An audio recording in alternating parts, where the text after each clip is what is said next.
सरगम के सितारे।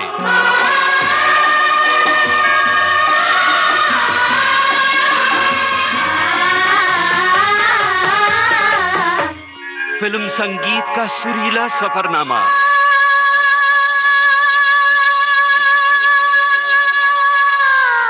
सरगम के सितारे।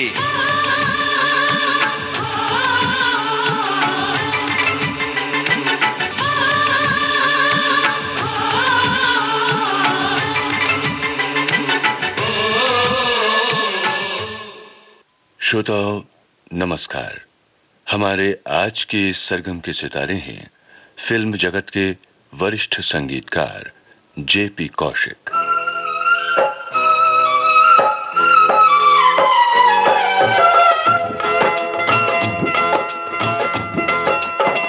कौशिक साहब, हमारे इस प्रोग्राम में और विविध भारती के स्टूडियोज में आपका बहुत बहुत स्वागत है। नमस्कार। हाँ, धन्यवाद। नमस्कार जनाब। जेपी कौशिक के नाम से आप मशहूर हैं और चर्चित रहे हैं। हम आपका पूरा नाम जानना चाहेंगे। मेरा पूरा नाम जगफूल कौशिक है। आपकी शिक्षा दीक्षा कहाँ हुई? आपका जन्म कहाँ हुआ? मेरा जन्म हरियाणा और शहर का नाम रोहतक है और मेरी पढ़ाई लिखाई भी वहीं हुई। और फिल्म इंडस्ट्री में आने से पहले मैंने इंडियन एयरफोर्स ज्वाइन करी थी। अच्छा। I was engineer. हाँ। तो उसके बाद म्यूजिक का इतना शौक रहा है। हाँ जी। तो मैं वहाँ भी इंडियन एयरफोर्स के सर्विस के दौरान भी मैं म्यूज़िक स्टडी करता रहता था और डेवलप करता रहता था। मैं इंस्ट्रूमेंट्स खुद ही अपने आप ही मैंने इधर उधर से थोड़ा सीख के वायलिन मैंने ज़्यादा स्पेशलाइज किया था। और फिर उस्ताद अली अकबर साहब से मेरी मुलाकात हुई जब मैं जोधपुर एयरफोर्स स्टेशन पे था। अच्छा। तो उन दिनों ये जोधपुर में थे, जो अली अकबर साहब अब अमेरिका में हैं। जी। तो फिर उन्होंने मैं जो भी क्लासिकल म्यूजिक जो मैं अपने आप ही पिकअप किया था उसको भी सिस्टमाइज किया और उनसे ही मैंने क्लासिकल की तालीम उनसे ही सीखी। एयरफोर्स में कितने साल रहे आप? मैं एयरफोर्स में मेरा ख्याल है तकरीबन 15-16 साल तक रहा। और फिर तो ये जो संयोग आपका फिल्म इंडस्ट्री के साथ में कैसे हुआ? ये एक्चुअली वहाँ आफ्टर वर्किंग आवर्स एयरफोर्स में यही था कि मेरा शौक तो एक तो जिम्नेजियम में था, तो वर्जिश की तरफ मेरा बहुत ध्यान रहता था। और दूसरा म्यूजिक में, तो म्यूजिक की वजह से हम every 2-3 months we used to मतलब चाहे कभी वैरायटी शोज किया, कभी ड्रामा किया, तो वो म्यूजिक का तो सब इंचार्ज मैं ही था। प्लस मुझे पता नहीं सबको सिखाने का मेरा बहुत अच्छा मन रहता था, क्योंकि मैं कहीं भी होता था, मैं कोई ट्यूशन नहीं करता था, लेकिन कोई भी जिसमें कोई भी टैलेंट देखता था मैं उसे थोड़ी सिखाने की कोशिश करता था हमेशा। तो इस वजह से वहाँ पे म्यूजिकल क्लब जो होती हैं इंडियन एयरफोर्स हर जगह वो थी, हर स्टेशन पे, तो मैं इन एक्टिविटीज़ में रहता था। तो कुछ मेरे दोस्त जो बंगाल के और बम्बई के कोलीग्स थे, उन्होंने मुझे कहा कि आप तो इतना यानी कंपोजिंग करते हो, क्योंकि मैं जो वैरायटी शोज करता था या ड्रामा करता था तो मैं फ्रेश गाने उसके लिए बनाता था विदाउट नोइंग कि ये इसकी कुछ कमर्शियल अहमियत है या कमर्शियल इम्पोर्टेंस है। मेरे कुछ मन से ही मैं कुछ ऐसे करता था। तो मेरे कुछ दोस्तों ने मुझे हमेशा ये कहा कि you should go to film industry. तो तब मुझे कुछ एहसास ऐसा हुआ।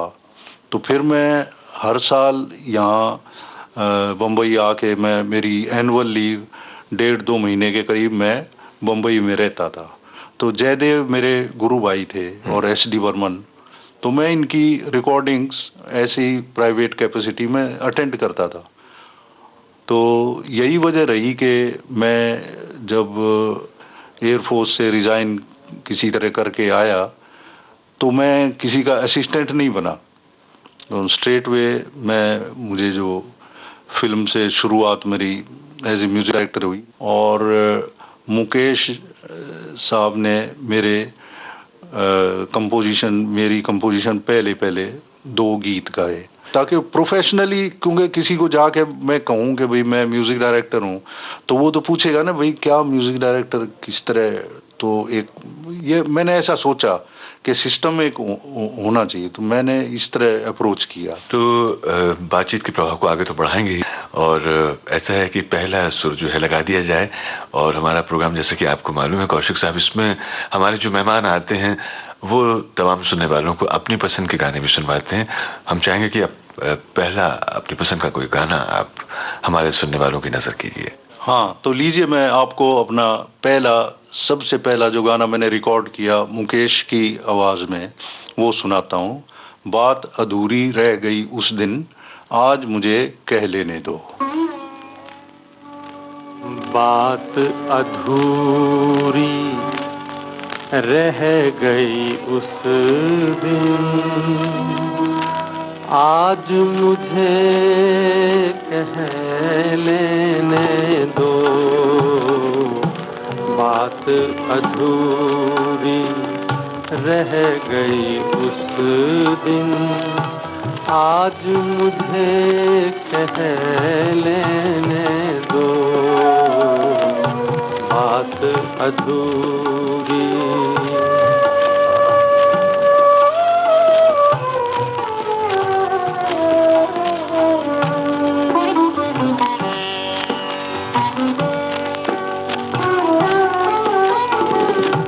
गगन महल में दीपक गाके जल गई रतियाँ दीप जला के। गगन महल में दीपक गाके जल गई रतियाँ दीप जला के। प्रीत अगन कब कम दीपक से पल पल जलना होगा तुझ बिन।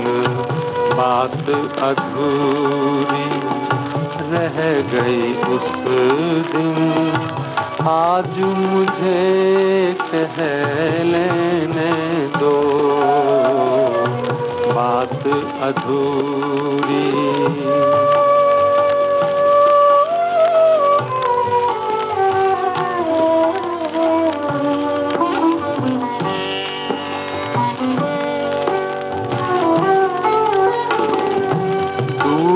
बहुत है मन का बसेरा, छोड़ चले तुम साथ क्यों मेरा। दूर बहुत है मन का बसेरा, छोड़ चले तुम साथ क्यों मेरा।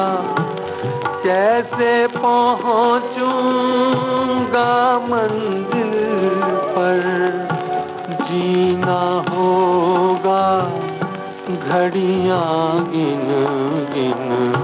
बात अधूरी रह गई उस दिन, आज मुझे कह लेने दो। बात अधूरी। मुझे जहाँ तक मालूम है, शहर और सपना शायद आपकी पहली फिल्म रही। तो एक शहर वैसे ही मुंबई है जहाँ पर सब अपने सपने पूरे करने आते हैं, और इस शहर में आपका भी लगातार आना जाना होता रहा। जैसे कि आपने कहा कि संगीत से आपका, प्रोफेशनल फील्ड से भी आपका जुड़ाव तो था ही, और ये फील्ड आपके लिए नया नहीं था। ये फिल्म शहर और सपना आपको कब मिली, कैसे मिली, इसकी पृष्ठभूमि के बारे में कुछ बताइए। हाँ, एक्चुअली मैं जब इंडियन एयरफोर्स छोड़ के आया तो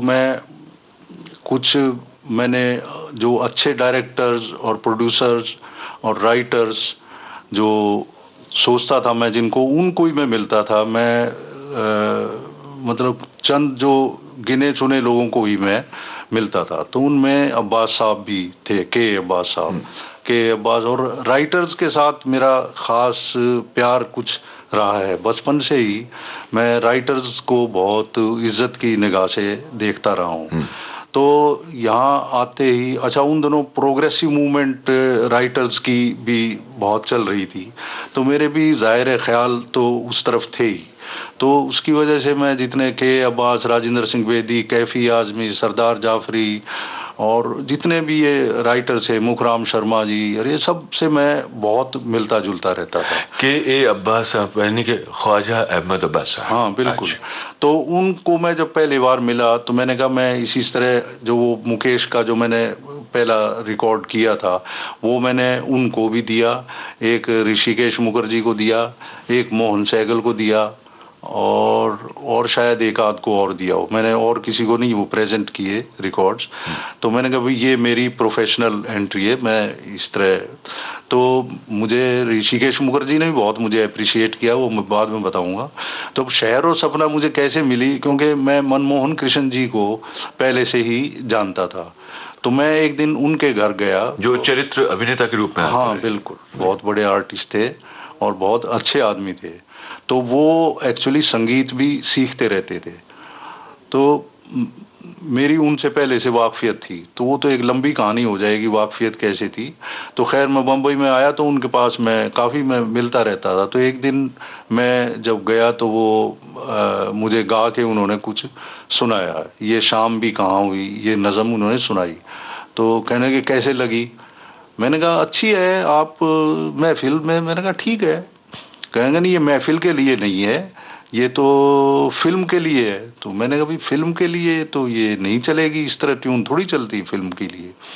तो कहने लगे फिर कैसे। मैंने कहा नहीं कौन सी फिल्म की है। तो उन्होंने कहा इस तरह के अब्बास साहब की है।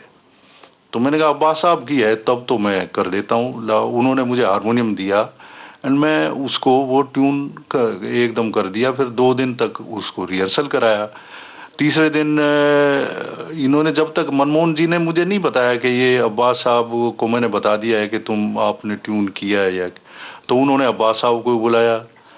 तो वो सुना तो अब्बास साहब मुझसे पूछने लगे, उनको नहीं पता था कि मैंने ही कंपोज किया हुआ है। फिर बाद में अब्बास साहब ने मुझे वो फिल्म दी।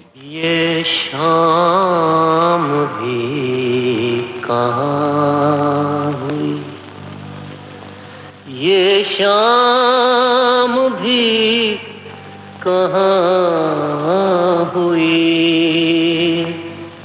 शाम भी कहाँ हुई।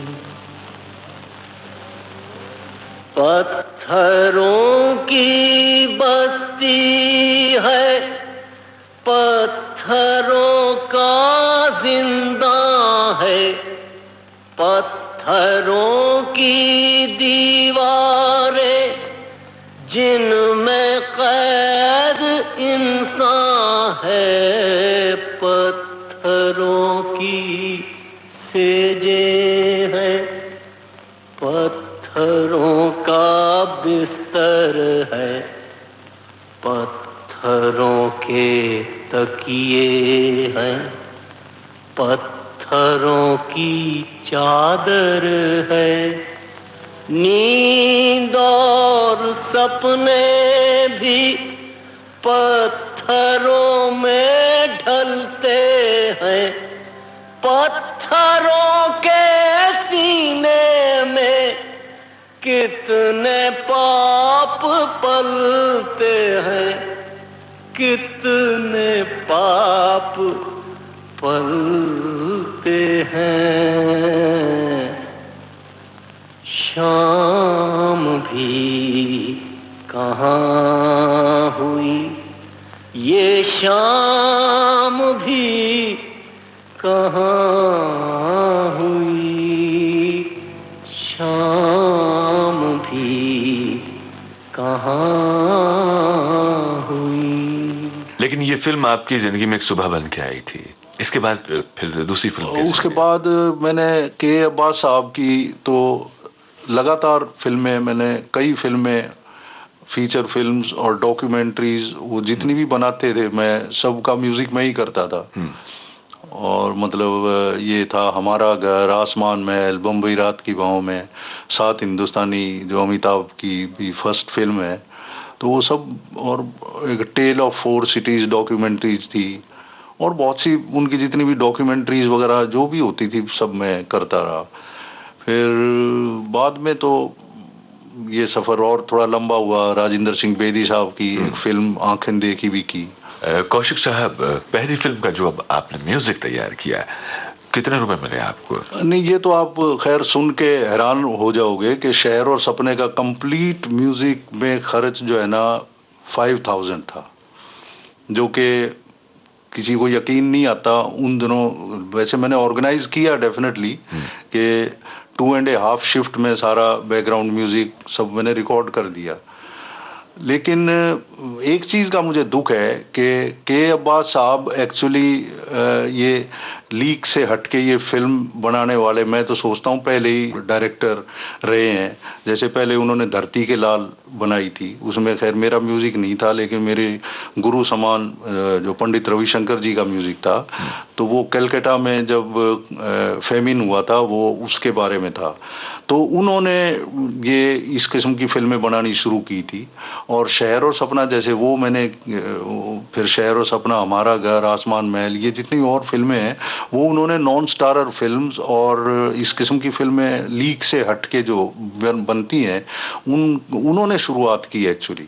लेकिन मुझे दुख एक चीज़ का होता है, डेफिनेटली है, वो मैं दावे के साथ कहूँगा कि उनका नाम इतना नहीं लिया जाता जितना कि वो इस चीज़ को डिजर्व करते हैं।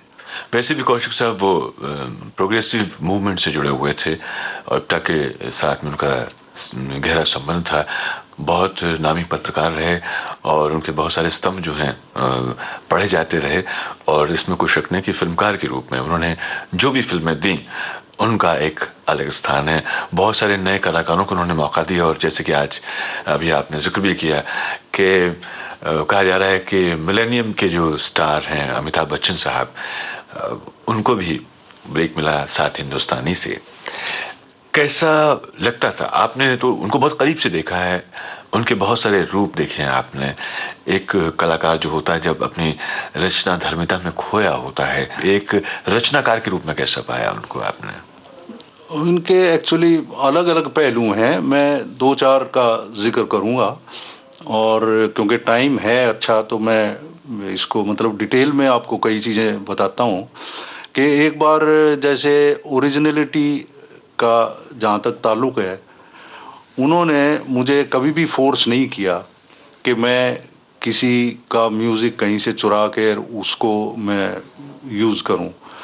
तो इसकी एक मिसाल थी, जब ये बम्बई रात की बाहों में मतलब बन रही थी, तो उन्होंने ये, जैसा कि बम्बई रात की बाहों का टाइटल है, तो मुखड़ा तो हमने ऐसे ही लिख लिया था छोटा सा, मतलब सेंटरिंग अराउंड बम्बई रात की बाहों में। उसके बाद में अब्बास साहब ने कहा कि अंतरों में मुझे ये थॉट्स चाहिए, तो उन्होंने कोई 18-20 सेंटेंसेस लिख लिए, अलग अलग फिक्रे, वो अलग अलग वज़न में। वो तो उन्होंने थॉट्स समझाने के लिए किए थे, और मेरे दिमाग में कुछ ऐसा आया, मैंने वो सभी वैसे ही ट्यून कर दिए। तो वैसे ही फिर सरदार जाफरी, ऑल अलोंग, शहर और सपना, हमारा घर, आसमान महल, वही लिरिसिस्ट थे हमारे साथ, तो उसमें भी उनको ही लिखना था। तो वो आए, उनके साथ सिटिंग हुई, तो मैंने वैसे ही उनको सुना दिया, अब्बास साहब और जाफरी साहब और मैं। तो जाफरी साहब बोले, कौशिक साहब मेरे घर आना, मैं आपको कुछ इंग्लिश रिकॉर्ड सुनाता हूँ, तो आप सुन के कुछ वैसे करिए। तो मैं खामोश रहा, मैं कुछ बोला ही नहीं, अब्बास साहब भी खामोश। तो उसके बाद अब्बास साहब ने वो खामोशी तोड़ी, और वही कहने लगे, जाफरी साहब आप कौशिक साहब को ये तो बोल नहीं सकते कि आप ये कॉपी करें कहीं, तो ये तो करेंगे नहीं। तो ये बात यहीं ख़त्म हुई। जाफरी साहब को उसी दिन कहीं रशिया जाना था, तो ये तय हुआ कि वो आ जाएंगे जब वो आगे काम करेंगे। तो लेकिन इन द मीन टाइम वो अनवर अजीम उन दिनों ये उर्दू ब्लिट्स के एडिटर होते थे, उसके साथ सब एडिटर ये हसन कमाल, जो आजकल लिरिसिस्ट हैं और राइटर हैं, वो होते थे। तो अनवर अजीम अब्बास साहब के पास आया, मैं भी बैठा हुआ था, तो उन्होंने कहा आप नए कलाकारों को ब्रेक देते हो तो पोइट्स को क्यों नहीं देते, शायर क्यों नहीं नए। तो उन्होंने कहा कौन कोई है कोई, तो उन्होंने हसन कमाल को कहा। अच्छा, उसी दिन वो जाफरी साहब तो चले गए, तो अब्बास साहब बोले कि शायर को मैंने टेलीफोन किया है तो शायर से लिखवाते हैं लिरिक्स। मैंने कहा बहुत ही अच्छी बात है। तो शायर वैसे तो दोस्त थे ही, हम मिलते तो रहते ही थे आपस में। तो इन द मीन टाइम जब अनवर अजीम ने ये कहा और नए पोइट का जिक्र किया, तो अब्बास साहब मुझसे पूछने लगे, क्योंकि हम तो शायर साहब से मिलने वाले थे इस बात में। तो मैंने कहा ठीक है, कौन अगर कोई डिजर्व करता है तो मुझे तो कोई ऑब्जेक्शन नहीं। तो दैट्स हाउ ये अमल हसन कमाल को भी ब्रेक मिल गया। और ये कहने का मेरा मतलब ये है कि वो ओरिजिनलिटी में और नए लोगों को चांस देने में इतने मतलब उनका दिल बहुत बड़ा था, और इसी वजह से सब नए नए लोगों को जितना भी वो कर सकते थे वो किया। कौशिक साहब, ऐसा है कि थोड़ी देर के लिए अब ब्रेक संगीत को भी दिया जाए, यानी कि कोई गाना हो चाहे आपकी पसंद का। तो लीजिए, मेरा जो संगीत था उसमें आसमान महल में, उसका एक गाना सुनवाता हूँ। खूबसूरत है तेरी तरह शिकायत तेरी। खूबसूरत है तेरी तरह शिकायत तेरी, इस शिकायत से झलकती है मोहब्बत तेरी। खूबसूरत है, प्यास ले आई है साकी तेरे मैखाने में, ढाल दी हुस्न की मैं रूह के पैमाने में, दिल के शीशे में उतर आई है सूरत तेरी। खूबसूरत है तेरी तरह शिकायत तेरी। खूबसूरत है, तुझको यूं देखा है जिस तरह चमन को देखे, तुझको यूं पूजा है जिस तरह सनम को पूजे, की है इन आँखों ने दिन रात इबादत तेरी। खूबसूरत है तेरी तरह शिकायत तेरी। खूबसूरत है, दिल वो जन्नत है कि महलों के खंडर कुछ भी नहीं, दामने इश्क में लाल और गौहर कुछ भी नहीं। दर्द दौलत है मेरी, दर्द ही दौलत तेरी।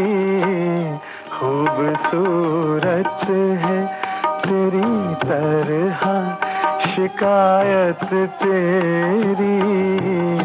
खूबसूरत है,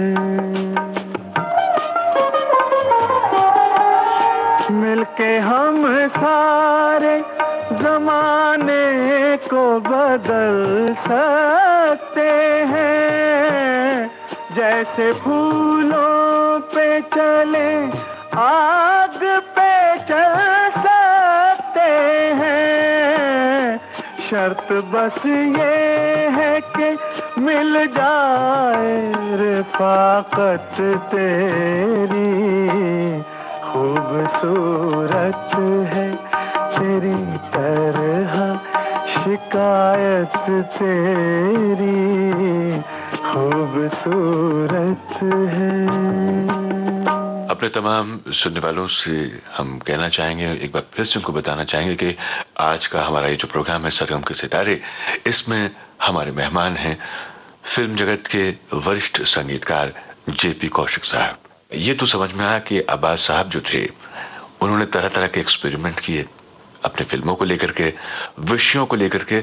और उस दौर में जब सिनेमा जो था या तो बहुत ही मैथोलॉजिकल और बड़ी सोशल किस्म की पारंपरिक चीज़ों को लेकर के केंद्रित था, ऐसे में उस ट्रैक को चेंज किया उन्होंने। और जब आप एक प्रयोगधर्मी फिल्मकार के साथ काम करते हैं तो संगीत में भी कुछ प्रयोग, जैसे वाद्यों को लेकर के हो सकता है, सिचुएशन को लेकर के हो सकता है, आसपास के ध्वनियों को लेकर के कोई प्रयोग हो सकता है। तो इस तरह का कुछ आपने बैकग्राउंड म्यूजिक में या फिल्म के गीतों में? इसमें एक्चुअली मैंने बहुत कुछ किया है और वो बिल्कुल ओरिजिनल किया है। मसलन एक तो मुझे याद आता है, हाँ, हमारा घर एक फिल्म थी जो बच्चों के लिए बास साहब ने बनाई थी। उसमें चले हवा पुरवाई, तो एक नए सिंगर को मैंने ब्रेक दिया, विजया मजुमदार, और उसमें only musical instrument is flute, और जितना एंटायर ऑर्केस्ट्रेशन जो है ना वो सिर्फ नेचुरल इफेक्ट्स से है। और नेचुरल इफेक्ट्स जैसे हवा और समंदर की सर्फ की आवाज़, फिर परिंदों की चहचहाट और क्लाउड्स की आवाज़, इस तरह करके वो गाना मैंने किया है। तो वो गाना भी आप सुनिए। चले हवा पुरवाई, उषा जगमग जगमग आई आई आई, चले हवा पुरवाई, चले हवा पुरवाई, उषा जगमग जगमग आई आई आई, चले हवा पुरवाई।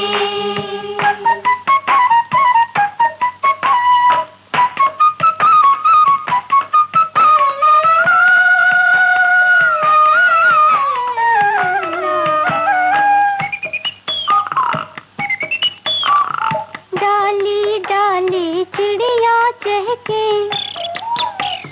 भौरे साज बजाए, नन्ही नन्ही कलियां महके, रंग रूप दिखलाए, हो रंग रूप दिखलाए, यूं आंखें झपकाए, जैसे हमें बुलाए बुलाए बुलाए, चले हवा पुरवाई,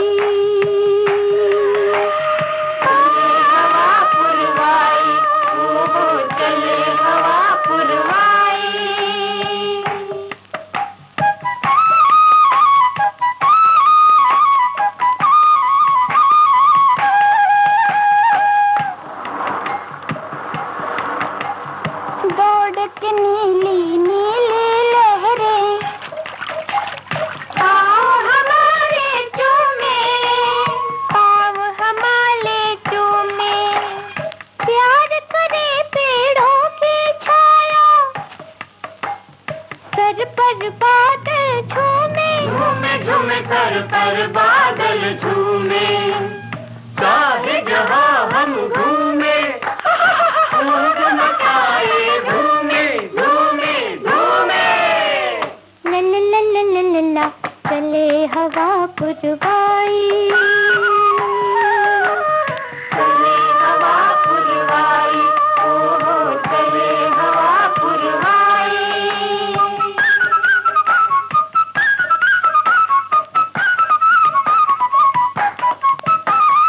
तितली रानी के पंखों पर चम चम चम के सोना, सोना चम चम चम के सोना, दोस्त बहुत है भरा है उनसे मन का कोना कोना, कभी निराश न होना, कभी निराश न होना, दुनिया खेल खिलौना खिलौना खिलौना, चले हवा पुरवाई, चले हवा पुरवाई, ओहो चले हवा पुरवाई। श्रोताओं, अपने रेडियो सेट पर आपने ट्यून किया है विविध भारती का प्रोग्राम सरगम के सितारे, और आज के हमारे सरगम के सितारे हैं फिल्म जगत के वरिष्ठ संगीतकार जेपी कौशिक।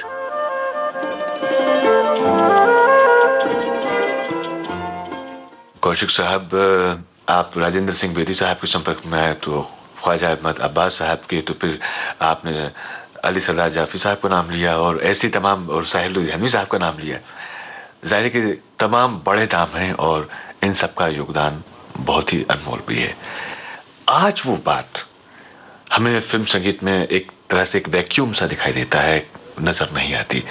क्या ऐसे कद के लोगों की वजह से ही फिल्म संगीत, फिल्में और उनकी कहानियां बहुत उस सर्वोच्च शिखर को छू पाएं, उत्कृष्टता को पा पाएं, जिसकी कमी हमें आज महसूस होती, संगीत में भी, कविता में भी, फिल्मों में भी? हाँ, ये एक्चुअली बड़ा मुश्किल है ये जवाब देना, कम से कम मेरे लिए, क्योंकि कभी कभी तो ऐसा लगता है कि कुछ वक्त की कुछ चाल ऐसी है कि किसी को सोचने का टाइम ही नहीं है, और कुछ उस कंफ्यूजन में जो भी कुछ सामने आता है वो कोई कर बैठता है और वो लोगों को पसंद आ जाने लगता है।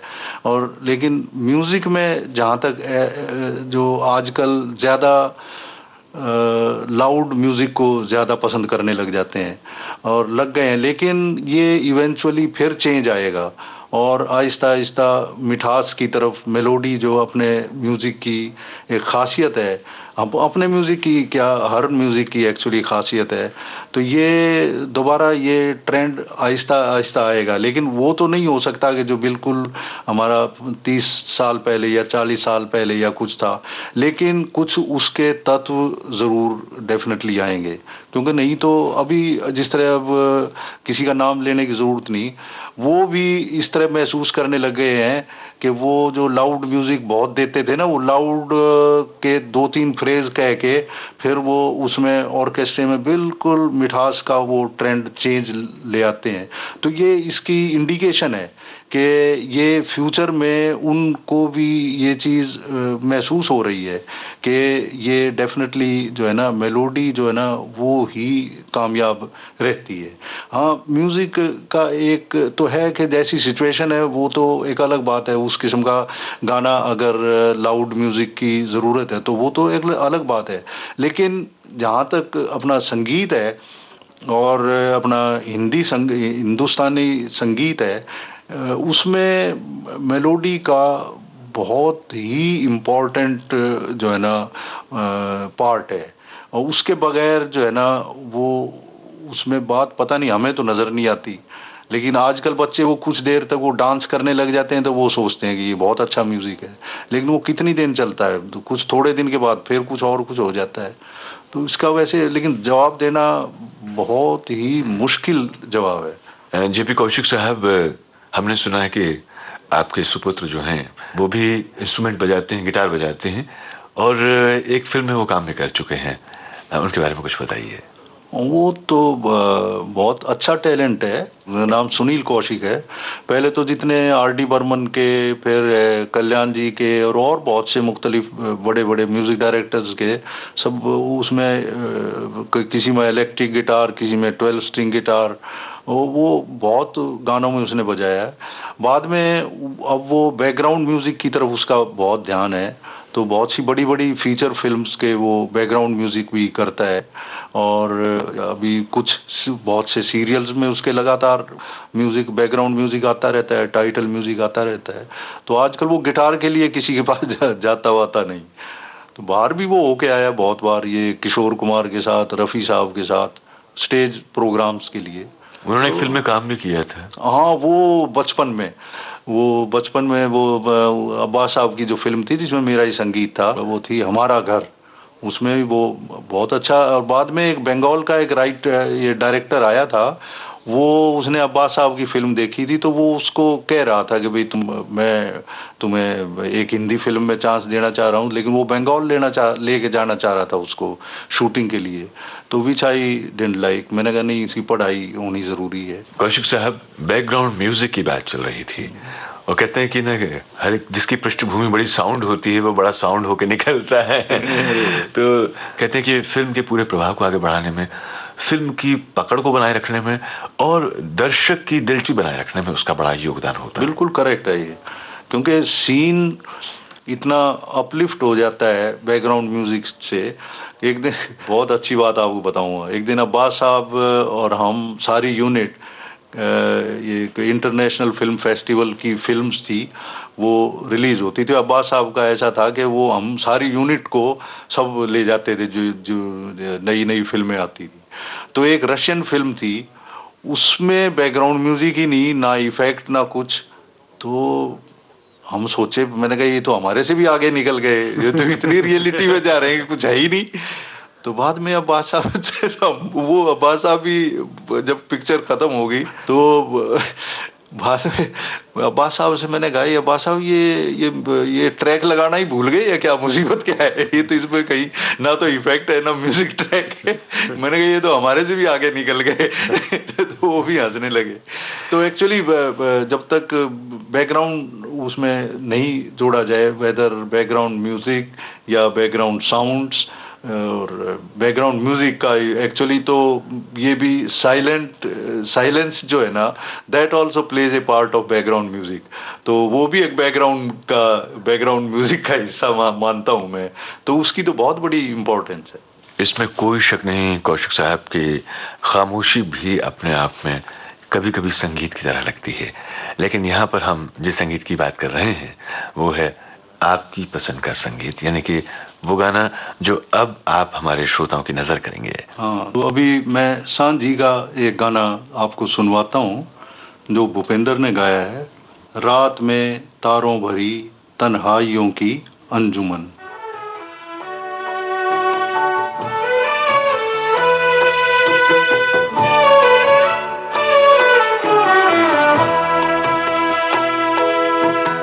रात में तारों भरी तन्हाइयों की अंजुमन, रात में तारों भरी तन्हाइयों की अंजुमन, लोरियों की गुनगुनाती खामोशी साया फिगन, लोरियों की गुनगुनाती खामोशी साया फिगन।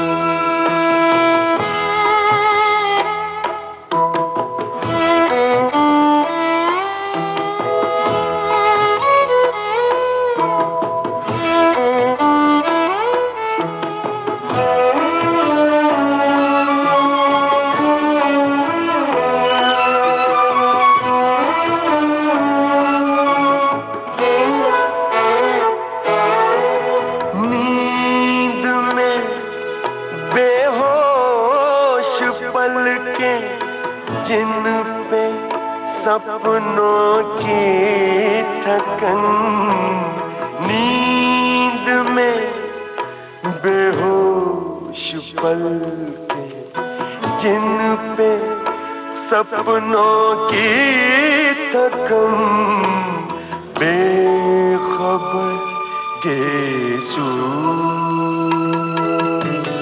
बेखबर के सुनशील नींद बेपरवाह बदन।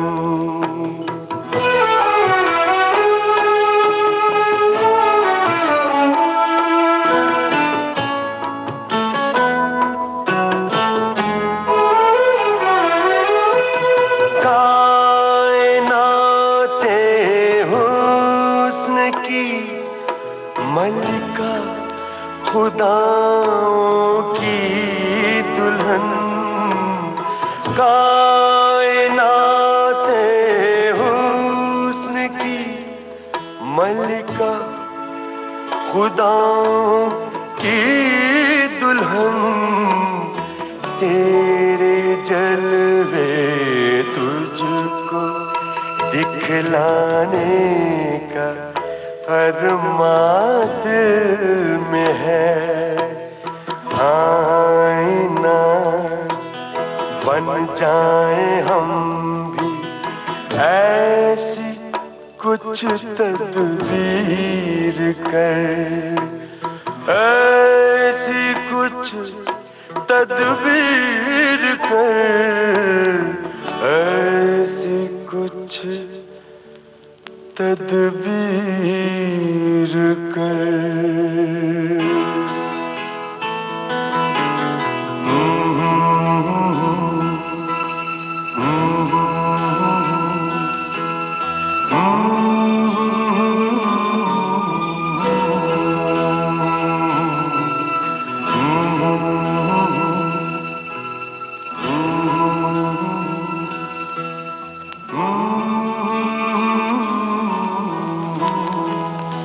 वैसे ये सब हमारी सबकी सांझी जिम्मेदारी बनती है कि हम अपने संगीत की जो विरासत है उसको बचा के रखें, उसकी खूबसूरती को, उसकी मौलिकता को।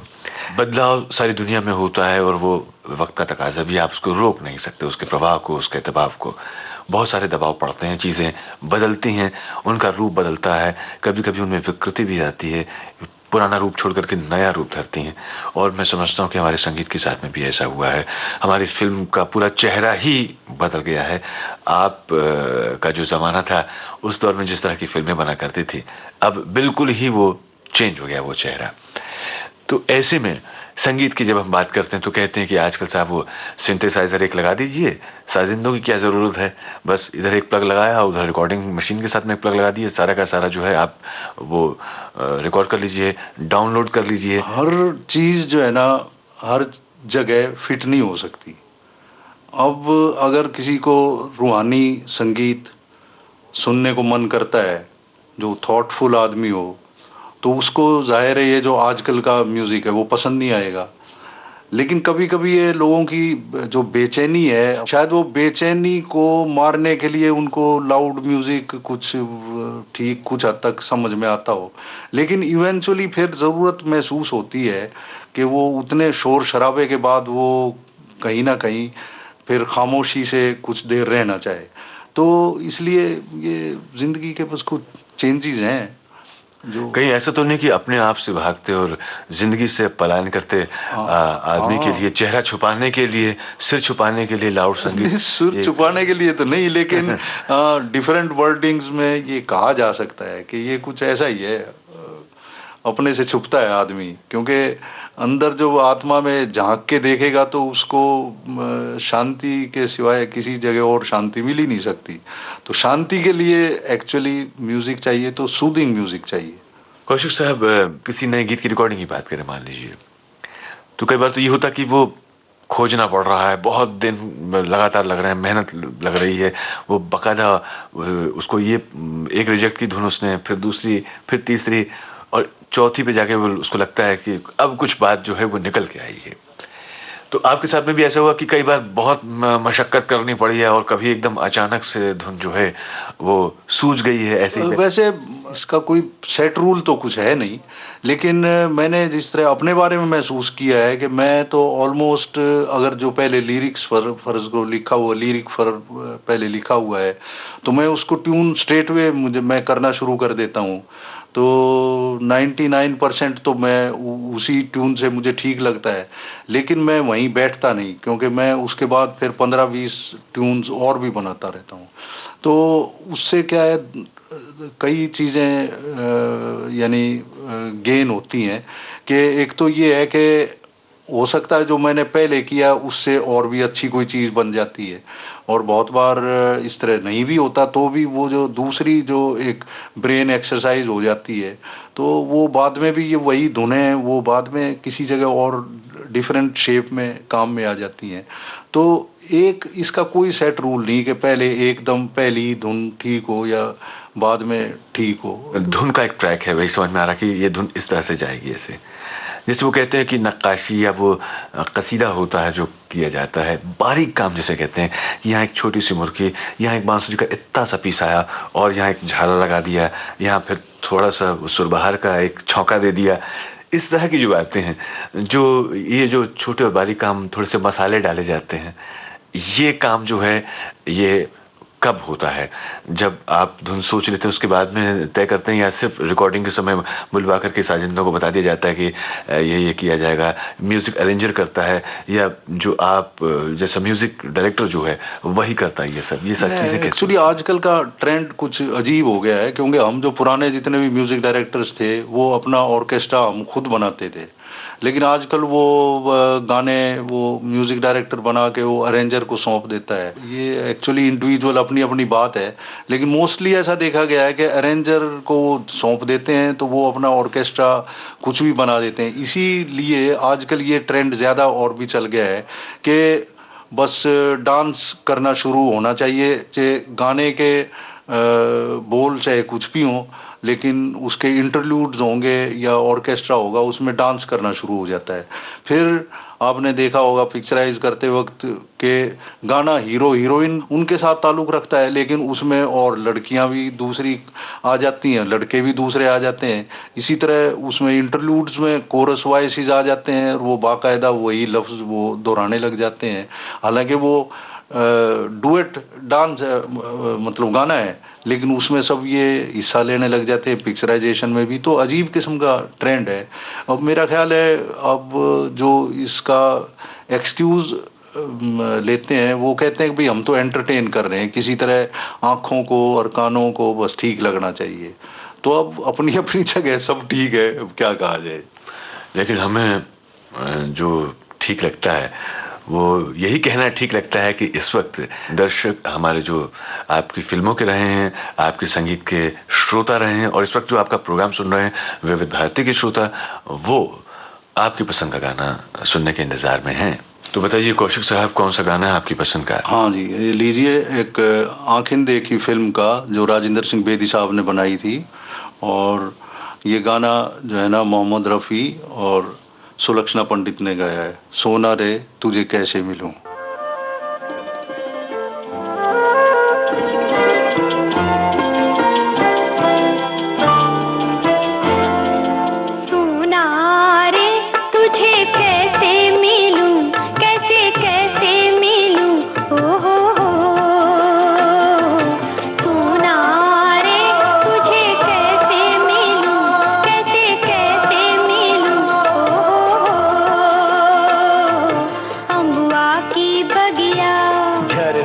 के नदिया कहाँ मिलूं तुझे कैसे मिलूं, कैसे कैसे मिलूं।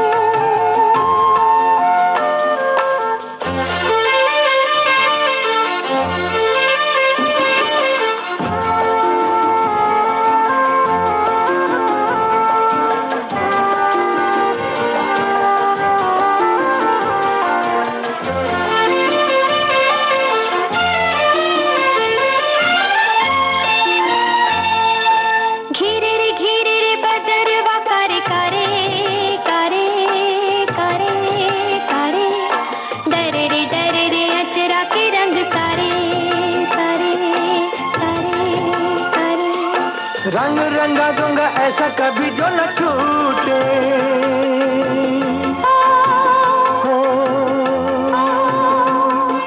गजरा ला दूंगा ऐसा कभी जो न टूटे।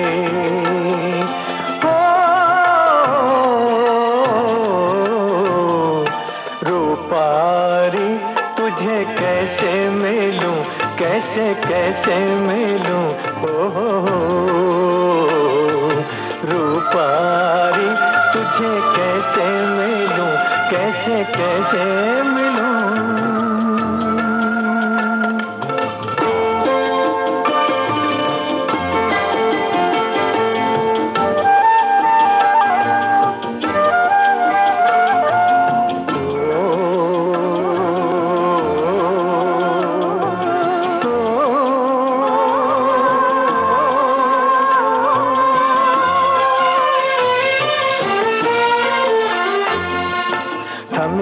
मेरे नदिया की देखो धारा धारा धारा धारा, दौड़ा रे प्यासा नदी का किनारा किनारा किनारा किनारा। गगरी मेरा जब भर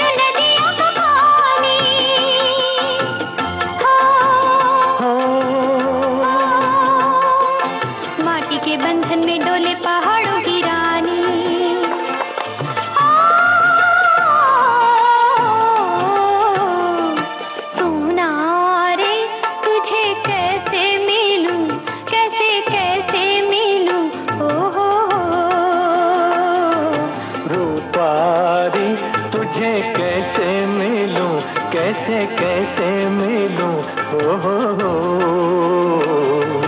अम्बुआ की बगिया, झरना के नदिया, कहाँ मिलूं तुझे, कैसे मिलूं, कैसे कैसे मिलूं। वैसे कहते हैं कि ओल्ड इज गोल्ड, और सोना तभी था, सोना आजकल मिलता नहीं। और आपने जो कुछ आंखें देखा वो हमारे सामने बयां किया। एक सवाल, अभी चूंकि आपने राजेंद्र सिंह बेदी साहब का जिक्र किया, बड़ी ही जानदार शानदार शख्सियत रही और बड़ा नाम रहा उनका भी, और एक ख्वाजा अहमद अब्बास साहब का, उनके सिलसिले में तो आपने बहुत सारी बातें बताई। हम चाहेंगे कि राजेंद्र सिंह बेदी साहब से कैसे आपकी मुलाकात हुई और फिर कैसे उनके साथ में आपका काम शुरू हुआ, थोड़ा इसके बारे में भी बयां कीजिए। जैसा कि मैंने जिक्र किया कि राइटर्स के साथ मेरा खास उन्स रहा है, तो हमेशा मैं मिलता ही रहता था। तो बेदी साहब को भी मैं हमेशा मिलता रहता था। तो फिर इन्होंने ये आंखें देखी जब फिल्म बनाने का सोचा, तो उन्होंने कहा इसका म्यूज़िक आप दीजिए। ये गाना मैंने रिकॉर्ड किया, सोना रे तुझे कैसे मिलूं।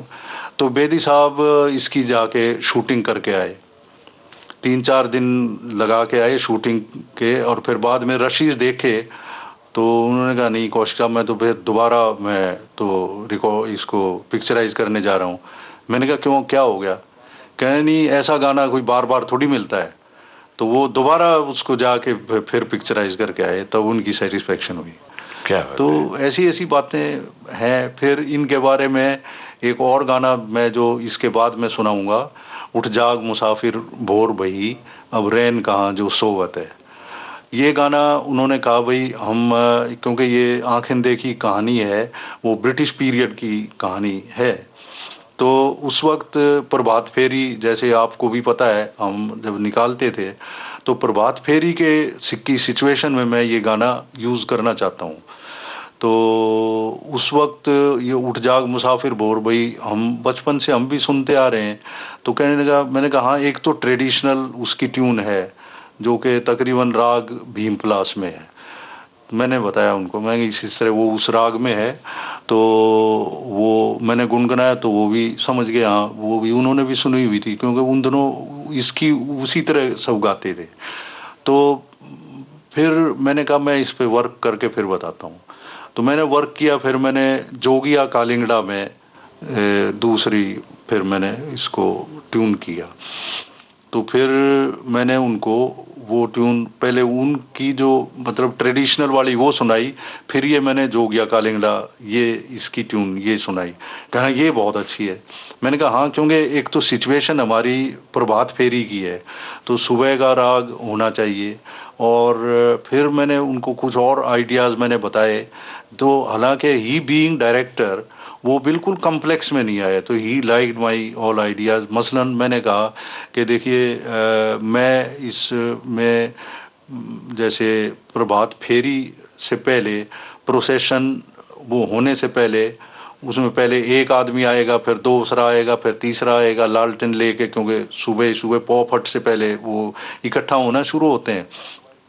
तो मैं कोरस वॉइस मैंने कहा एक एक हमिंग करके दो दो ऐड करता जाऊंगा, और उसके बाद में मैं एक only one female voice I want to keep, और वो उसमें वर्डिंग नहीं गाएगी, वो ओवरलैपिंग अलाप करेगी। तो वो भारत माता की आवाज़, उसकी सोल की आवाज़ होगी।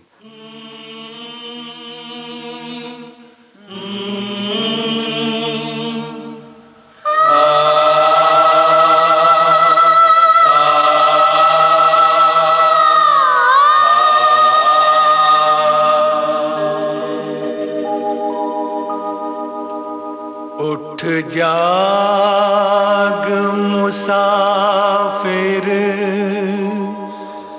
भोर भई, अब रैन कहाँ जो सोवत है।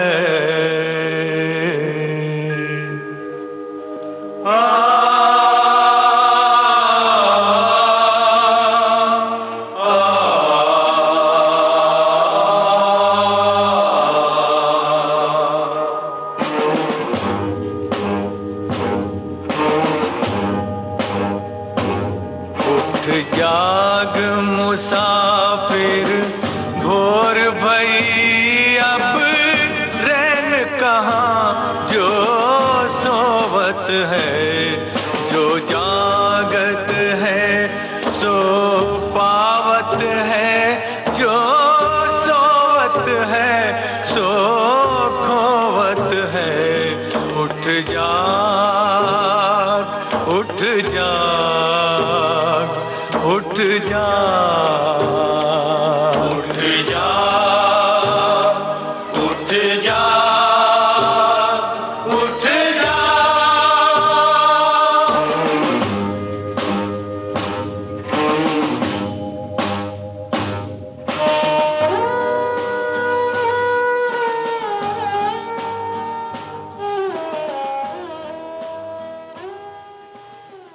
जेपी कौशिक साहब, बहुत बहुत शुक्रिया। बड़ी दिलचस्प बातें हुई आपसे और आपने इतना बहुमूल्य समय हमें दिया। हम अपनी ओर से, अपने तमाम सुनने वालों की ओर से और विविध भारती की ओर से शुक्रिया अदा करते हैं। नमस्कार। नमस्कार। सरगम के सितारे श्रोताओं, आप सुन रहे थे ये प्रोग्राम और हमारे आज के सरगम के सितारे थे फिल्म जगत के वरिष्ठ संगीतकार जेपी कौशिक। इस कार्यक्रम के निर्माण में तकनीकी सहयोग दिया कैलाश नाथ वर्लीकर ने। प्रस्तुति सहयोग आशा नायगम का था और विविध भारती की ओर से इसे आपकी सेवा में प्रस्तुत किया कमल शर्मा ने। अब दीजिए इजाजत। नमस्कार। सरगम के सितारे।